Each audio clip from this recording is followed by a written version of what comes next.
పవన్ చెబుతున్నప్పుడు మాత్రం గుర్తుంచుకో. కష్టపడింది ఏది రాదు, కష్టపడకుండా వచ్చింది ఎన్నటికీ నిలదు.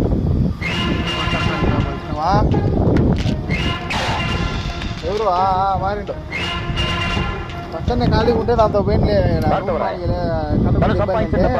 దాచుకు చచ్చిపోయేవాడే. ఎందుకంటే ఆ డబ్బు తర్వాత ఎవరు అనుభవిస్తారు కనుక.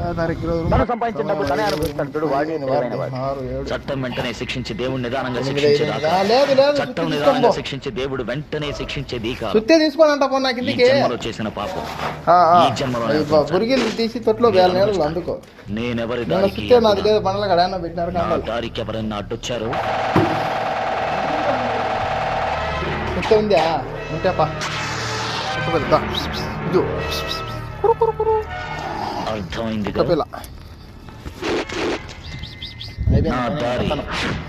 అడుక్కోండి